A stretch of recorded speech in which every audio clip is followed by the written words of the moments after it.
Thank you. Anybody know what tune that was? Walkin' is the name of that tune. Miles Davis actually made that pretty famous. But anyways, thanks for coming out. My name is Mike Fenoglio, and I'm here to talk with you guys about Vandoren. How many of you have heard of Vandoren? How many of you play on Vandoren? Even better. You've heard of it, but you don't play on it? Get out of here. No. So, like I said, Mike Fenoglio, we're going to talk about a lot of things today. How reeds and mouthpieces are made, the history of Vandoren, it's a very old company. And then at the end, for those of you that brought your horns, I'd like to do a little one-on-one, maybe find a mouthpiece that you like or try some reed samples. So just to start off, I've got a video. It's called We Are Vandoren, and this Vandoren is actually based in France, and you're going to hear about Vandoren right from the source.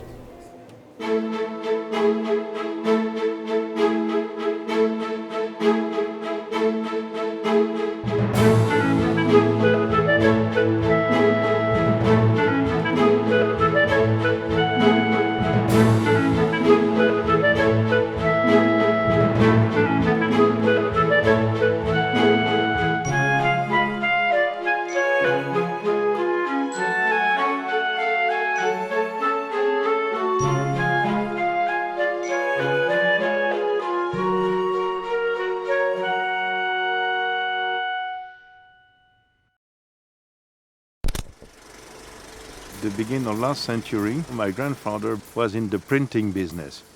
His hobby was to play the clarinet. He used to make his own reeds. All his friends were crazy about, his reeds. And my grandmother told him, Eugène, stop your printing. It would be better if you begin to make reeds. So the Vandoren company was founded in 1905 by a musician from the Paris Opera called Eugène Vandoren. He was also a passionate man and probably a genius because he had the first thoughts of how to make reeds with machines. Then he passed on this company to his son, Robert, and Robert passed the company to his son, Bernard, the current president of the company. My grandfather was a tough man, He said to his son, we are going to create a company together. It's like that the 56 République started. Mr. Robert Vandoren, he was a clarinetist. What he did at this period, take the boat and go to New York and spend months in New York with this clarinet to see the musician, to play with the musician. I would say that was probably the beginning of our international reputation. My grandfather was a genius. My father gave the image because he was a very good musician, and me, I was an engineer, bring new technology to have better reeds. The Vandoren family has been working for making reeds, mouthpieces and now ligatures and accessories for 3 generations without any compromise on quality. Me, I'm proud to try to make the best reeds in the world. And all the people they are working with me, they have the same spirit. We want to be the best. The cane we use, it only comes from the Mediterranean basin, and that gives it some properties that are very unique. The south of France is very beautiful, We have the sun, we have all different winds. You have the Mistral, you have the Tramontane, you have the East wind, and it's good because the canes bends, in all the direction. It's for the flexibility of the material is wonderful. It's something magic. One of the first steps we take after cutting cane is actually to dry cane naturally. For that, we've always used the same system. It's an open building where the famous wind we have in the south of France called le Mistral, a very dry wind, blows in the building and dry naturally cane for more than 2 years. I think at Vandoren we are lucky because we have lots of cane available, a lot of cane resources, and that's allows us to use only the best parts of the poles to make all our products. We need also the parts that are not perfect, to heat the factory and to re-give. You don't need to add any pesticides or any chemicals to grow cane. The only fertilizer we use in our plantation is actually cane itself.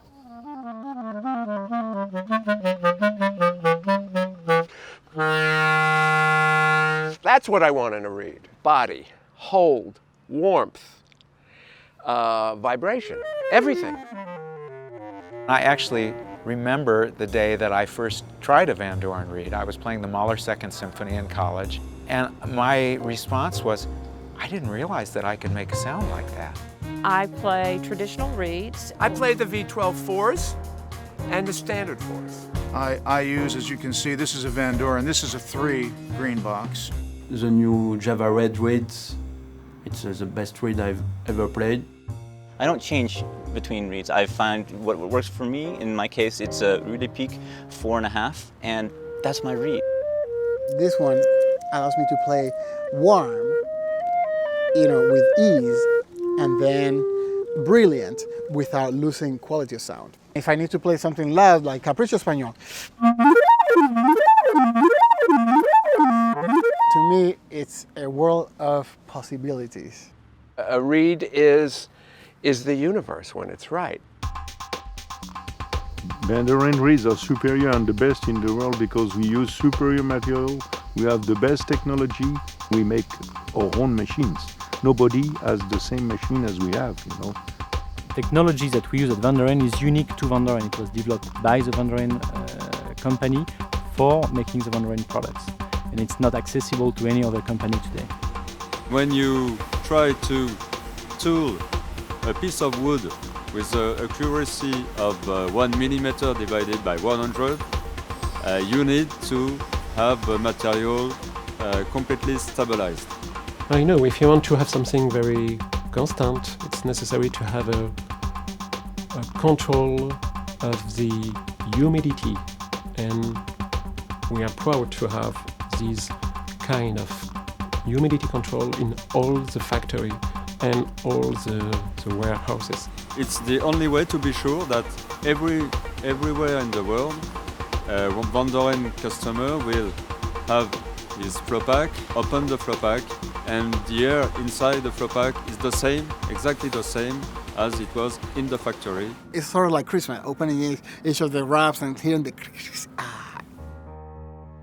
We rely so much on this little sliver of cane to make all these important sounds that we have. And so people get superstitious about what to do with their reed. They might cure them, they shave them, they get reed rush, they're clipping them. I've heard some of the myths about aging the reed by like putting a little bit of dirt on it. Just leaving them in the attic or a basement somewhere, called curing.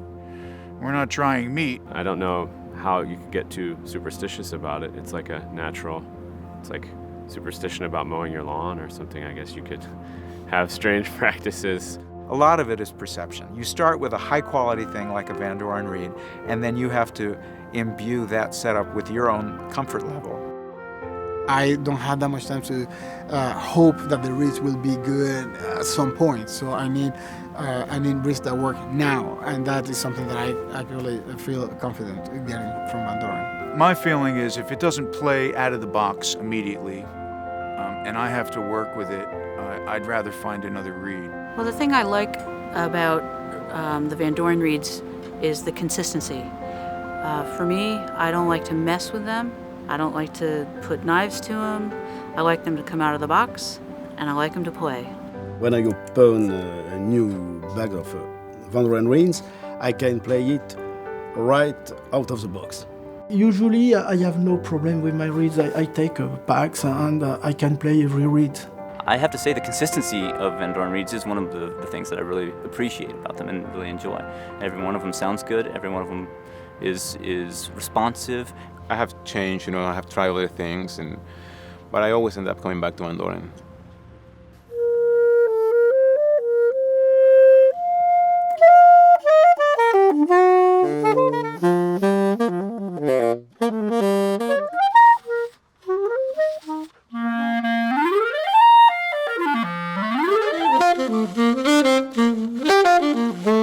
The mouthpiece is, to me, the extension of the horn, the extension of the voice. Without a good mouthpiece, you could have the greatest horn in the world. If your setup isn't right, if your mouthpiece isn't right, you're going to be in trouble. I'm playing an M15 Profile 88, 13 series tuning. V5 mouthpiece number 8. This is a T75 Jumbo Java tenor mouthpiece. I play the V5 A55 The ligatures are the Vandoren ligatures, they're incredible. I'm playing the new Masters ligature, which I think is the best thing since my husband's peach cobbler. Very new ligature. It's called MO. Having the whole system designed together so that it all works is, well, that's one of the main reasons that I play on Vandoren. There's a mindset out there that beginners need to have a really open setup, meaning something that doesn't require very much effort. So therefore, you give a child something that's real easy to play. They don't put enough air in the horn to make it work.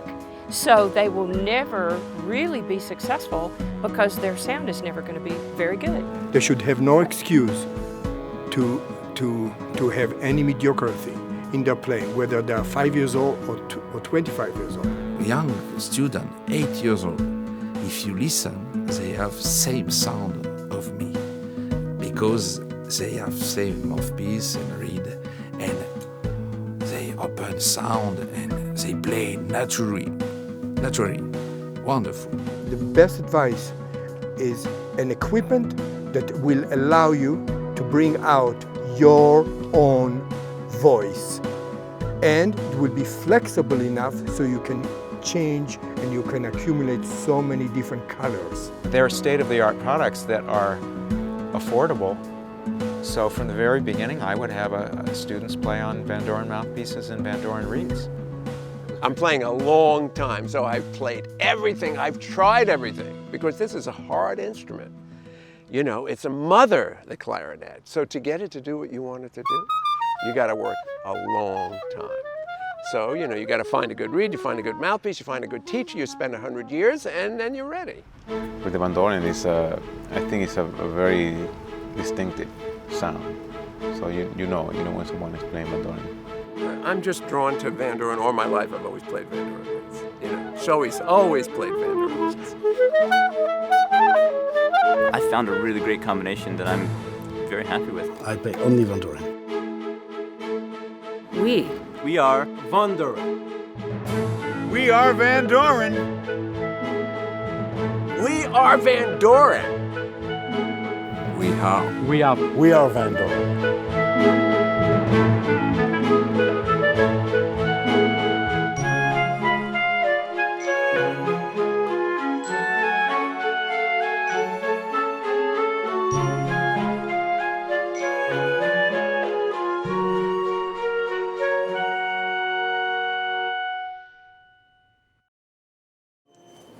Just a little bit about myself before I go on.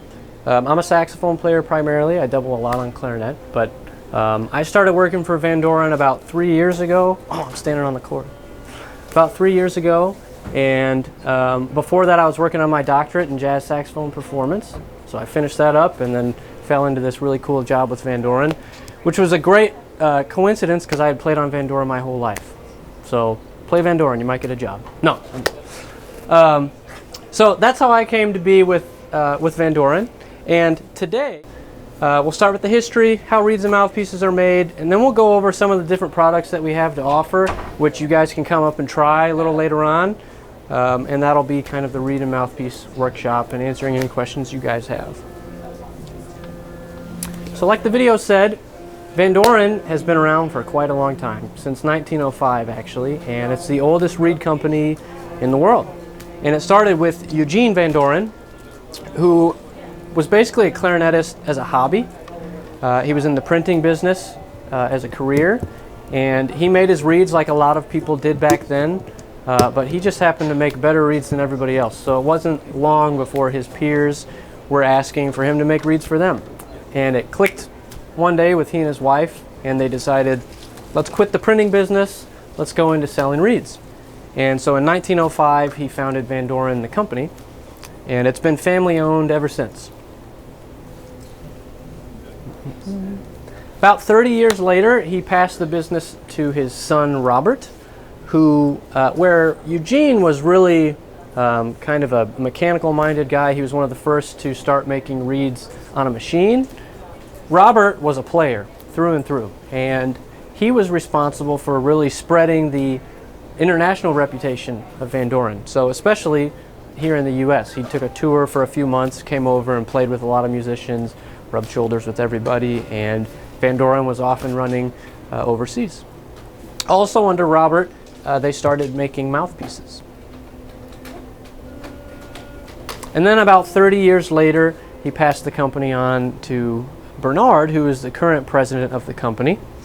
Larger than life guy, absolute genius. He's an engineer-minded guy like his grandfather was. He plays a little bit of clarinet just to, I think, test things out, is what I'm told. But primarily he's an engineer, and so under him the technology was really modernized, and because of that we started offering a lot more reeds and a lot more mouthpieces. And we'll get to those in a little later. And Bernard's motto, or mission statement for Vandoren, is stay close to the musician. And one way that they do that is it's a company full of musicians, from their head engineers down. It's just a lot of musicians, and it's the same way here in the US.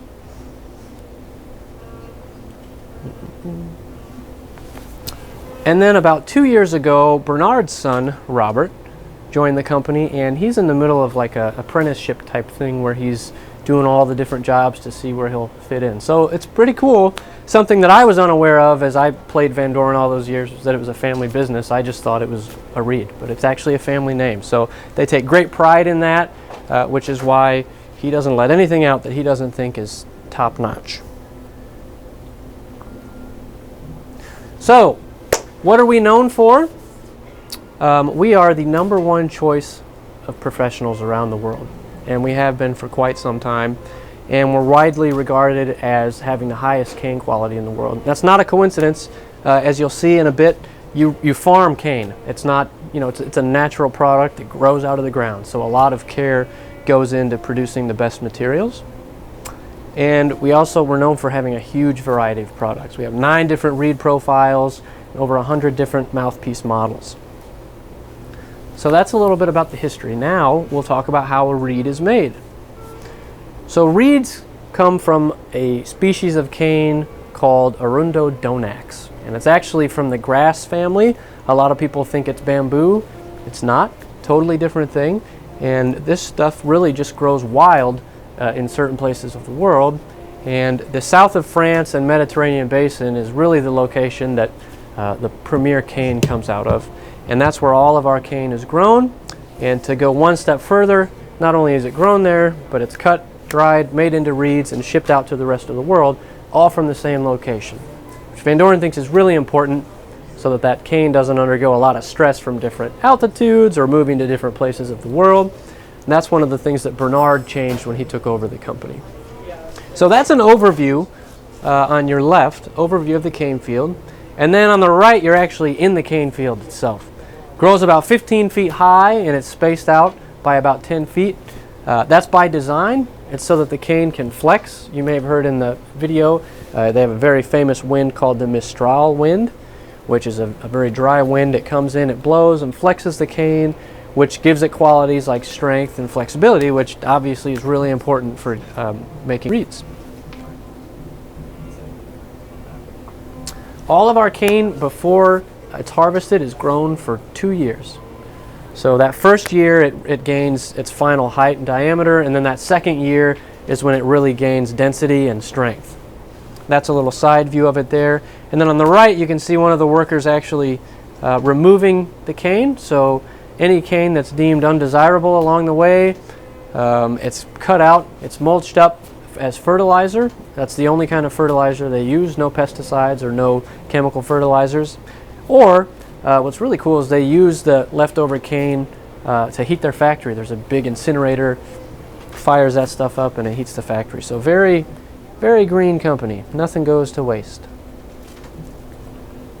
So after it grows for 2 years, it's harvested, and it's harvested by hand, as you can see, like little snipper things there, in the winter.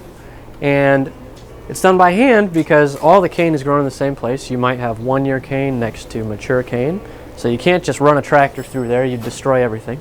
And it's in the winter because the sap is basically out of the cane at that point. And if you try to make reeds with the sap in the cane, it's not going to be pretty. After that, the cane is sunned literally just left out in the sun like that for 3 to 4 weeks. And that's just to give it that nice golden color that we like to see in reeds. It doesn't really affect the playability at all, but people don't like to play green reeds. They like golden reeds, so we sun the cane. And then it's dried for an additional 2 years. So it's really, before we even start making reeds, it's a 4-year process. So you grow for 2 years, dry for 2 years, and then you go on to starting to cut the cane. So the first step after it's dried is these little pieces, the notches are cut out, so you're left with little tubes of cane, and those tubes go through a machine here on the right, which analyzes the size of the cane basically and decides what type of reed is it going to be. Is it going to be a Barry sax reed, or is it going to be a E-flat clarinet reed? God forbid. And then it splits it into 4 pieces and drops it into a tub, which then goes on to the next step.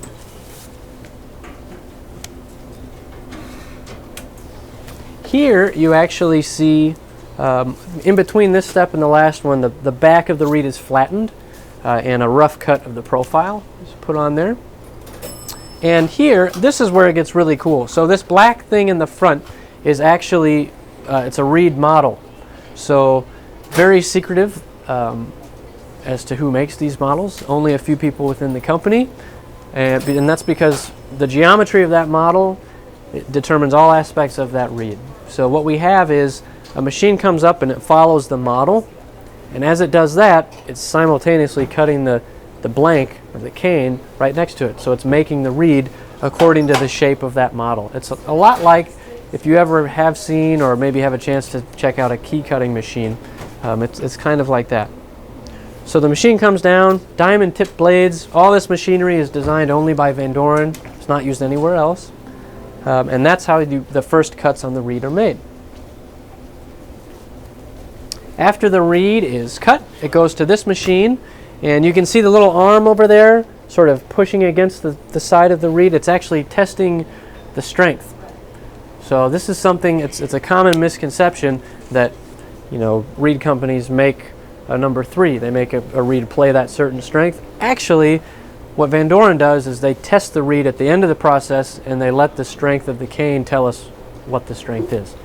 Everything falls within a range of numbers. Let's say, I don't know, what number reed do you play on? 3? Let's say a number 3 is anything between a 20 and a 30 on the scale. So that measures the tip and you get a number. Let's say it's 25. That's right in the middle of a number 3, right? Between that 20 and 30.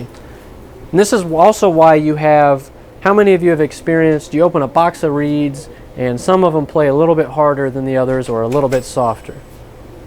Yeah? It's because it's, like I said, it's a range of strengths. So you'll get some that play a little softer than that 25, some that play a little bit harder than that. And that's by design because not everybody likes the exact same strength reed. Some people like and need a little softer 3, some people need a little bit of a harder 3. At the end of this, I'll show you how you can make some of those reeds that are just out of your comfort zone work a little better for you so you get the most out of your box. So once that cane is tested, or the strength is tested, we slip it into that plastic cover, and then it goes inside what we call a flow pack, which is that kind of foil wrapping. And that basically seals in the humidity, because it's really important that reeds stay at an optimal humidity. Otherwise, it dries out too fast, or it's waterlogged or whatever. So that makes sure that no matter where or when you open that reed after it has left France and shipped all around the world, it's still going to play like it was made at the factory. We call it factory fresh.